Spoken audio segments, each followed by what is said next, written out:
Okay, we're here with Maartin, and Maartin is the owner of MJR Insurance Financial Services. Maartin, why don't you go ahead and tell us a little bit about your business? Okay, my name is, as Sean said, my name is Martin. I've been in business a little over 21 years, and I'm actually a financial advisor, and I specialize in products for seniors and retirement specialists, and therefore I'm creating people's income so they can live comfortably for the rest of their life without worrying about market fluctuations. So yeah, that's pretty much what I do. Oh, great. Okay, Maartin, going to ask you 10 questions. Just go ahead and answer as honestly as you can. Alrighty. All right, here we go. Question number 1. If I won the $1 million in the lottery, why would I put my money with you? Why would I let you manage my money? Well, actually for two reasons. Number one, because I'll make sure that by the time you get the money, you have the money in your hands, that you will not outlive your money and money will be available. And secondly, I make sure that you don't spend your money frivolously on family and family members and they rip you off. So therefore we'll protect your assets and still leave enough money for your heirs so they will not feel they were cheated out of your winnings. So you become more like a buffer between, you take care of my money, put me on a budget, and become a buffer between me and my family. Absolutely, yes. Oh, awesome. Okay. How do you get most of your leads? I would say 90% of my leads is referrals. I do business for clients, Okay. and then because of the way I work with them and I interact with them, they normally refer me to other people. Yeah. Awesome. Okay, if I were starting a business today, what advice would you give me? Well, the first thing I would tell you is that to do your research. You need to do your homework in the business. And then secondly, you need to have a written plan. You cannot just jump into the business, but you need to have a plan, a short-term plan that's for 1 year, 3 years, and 5 years. And if you cannot see yourself successful in the 5 years, then you're wasting your time. Yeah. What in business has been the biggest mistake that you've made that I can learn from, that anyone out there listening can learn from? Well, you know what? The biggest mistake is procrastination. You know, when I started the business, I tried to do the easiest way out, make the most amount of money, which didn't work, with the least amount of effort. And it wasn't until I got to my 9th or 10th year that I realized it doesn't work that way.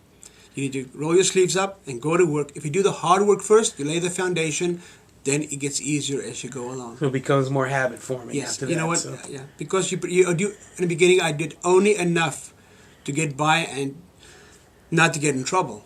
So then you realize, no, it's not going to work. And then when you start going after your goals, your written goals that you had originally, that's when you become successful. You know? Gotcha.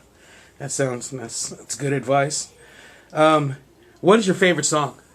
My favorite song? Yes. Actually, I'm a very big Josh Groban fan, and there's a. This is your favorite song of all time, of all time song that everybody has a song that when they are in different moods they can put on and it always brings a smile to their face. So, what is your favorite, absolute all-time favorite song? You know, it's an old Christian song. It's called "The Blessed Is House." Uh-huh. Yeah, they used to sing it, and Mari Lanza used to sing it, and a bunch of other old singers. And when I'm kind of sad, I put it on and I listen to that. Yeah, Okay. This makes me feel better. All right. What should we look for? You're a financial analyst. What should we look for in 2012? We're already 2 months into it, but what do you say at the end of 2012? One of your predictions that you know are going to come true? Well, you know what? As you know by now, I have a crystal ball. Yeah, let me show you. Are you going to break out the crystal ball for us? Well, thank you. And as a matter of fact, it's still in training. My other one got stolen, so this one's still in training, so I'm having a problem with the software. Uh-huh. But yeah, so anyway, so I'm working on the crystal ball. The bottom line is that this year, I think, until we get to the election, it's going to be pretty much up and down and pretty much a little stagnant. We're going to see some pretty strong upturns in the market, but because of the oil and the problems with Greece and Portugal, I think we're not going to do as well as we expected. But after the elections, I think things will smooth out, and I think we'll end up the year pretty positive. Going forward, I think we should have a gain of 6-7% for the year, but I think more so is that people's confidence will be better. They'll know what's going to happen in the next 4 years, and that'll settle people down. Cool. That's a good answer. Okay. Favorite book or favorite poem? Same thing with the song. What you feel, something that you can go to and read. I like the poem Infectious. So something that you can go to and read, or a book that always has a special meaning to you, or poem. Either one. Well, you know what? It might sound like a little bit of a cliche, but I like Psalm 23. Yeah. Mm-hmm. So, you know, I'm not a very negative person, but every once in a while when I get down a little down, then I always go back to Psalm 23. Yeah. So the Bible will be your Yeah, your, yes. your most influential. Okay, Yeah. yeah, that's good. That's a good answer. How has technology changed your business? I mean, how's it I mean, going? you've been in it for 20 some years. You said so. In that 20 years, you've seen changes, but I would imagine in the last 5, it's been leaps and bounds. You know, it's continuous. It's continuous. Let me tell you something. Between the iPads, the laptops, the standalone computers, you cannot function without any of those assets. I remember when I started, I had a book. I look at people's insurance rates, age, and add all this stuff up and physically calculate it. And it worked fine. And then when the computers came out, things changed a little bit. But I think technology-wise, there's a positive and a negative. The positive is it makes our work easier and it's far more accurate. The bad thing is it gives the clients the opportunity to go online and access the same thing we can access. But the problem is sometimes their interpretation is different than ours, or their perception is different than ours. So when you sit down with somebody, they already read through an article and they felt that this is the way that it needs to be, but in the meantime, the person that wrote the article didn't convey it like it's supposed to be. So what happens is you have a little bit of a conflict. So it makes things easier technology-wise to do the paperwork, but when it comes to explaining the products and to get people to make commitment to the products, it kind of makes it a little harder because some people have the preconceived notion that they're now experts in the arena because I read 2 articles about it. Gotcha. Yeah. So it in one ways it help. In one way, it helps because you have a more educated client that you're going to, but they've already formed an opinion before actually talking to an actual professional like yourself. Absolutely. Before you get there. So it makes you directing them what is the best program for them harder because they've already got in their mind that it needs to be this way. Absolutely, yes, absolutely. How do you defeat that? Well, you know what? Or how do you get around that? Well, you know what? What I normally do is I take my yellow pad out, actually my briefcase. I take my yellow pad out, sit on my yellow pad, and we go back to the old way of doing it. Take a pin out, put it upside down. I say, listen, I understand this is what you want to do. Is let me explain to you the way you see it, and explain to you the way I see it. And I just draw a picture for them. And by the time I get done, I did it yesterday.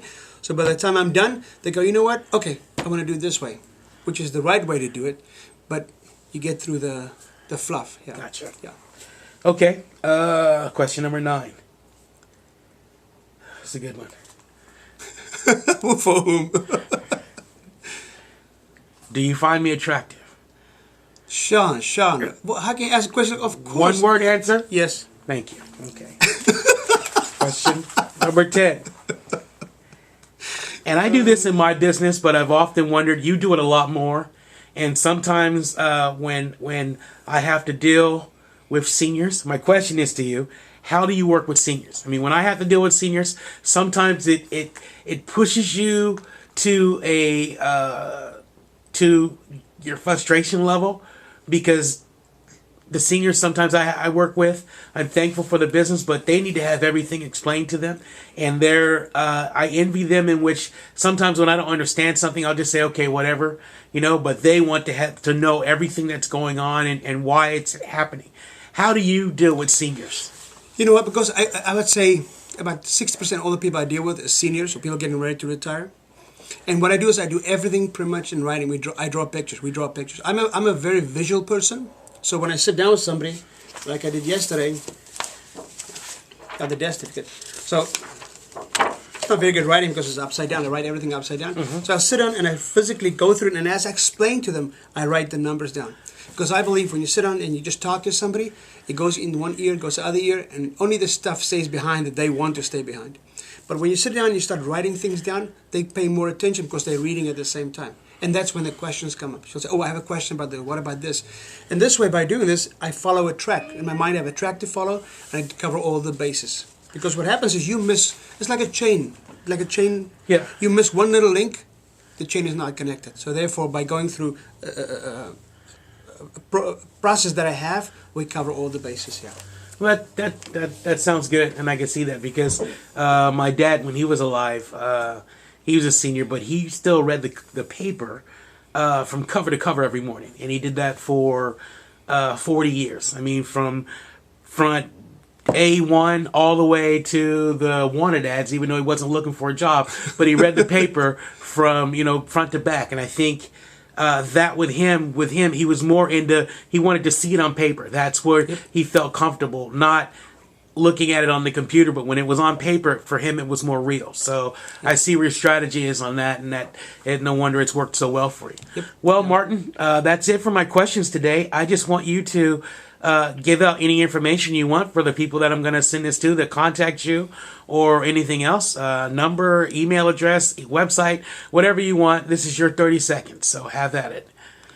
Well, you know what? Because there's so many financial advisors out there, and insurance agents and insurance brokers, it is hard to pick somebody that you can really rely on and trust on. And it's kind of hard just to knock on somebody's door and say, hey, you know what, help me with my finances.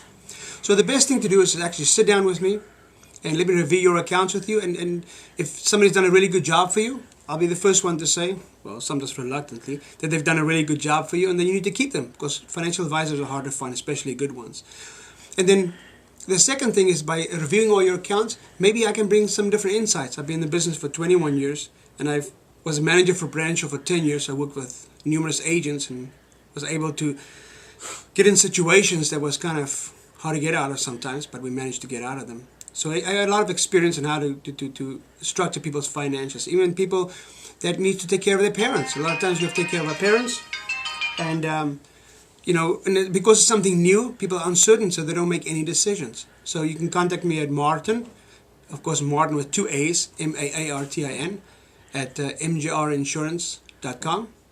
Or you can just call me at 951-774-0866. And there's no fee for the consultation. And if you want to meet at home or want to meet at the business, I'll meet you at Starbucks. I own stock in Starbucks, needless to say.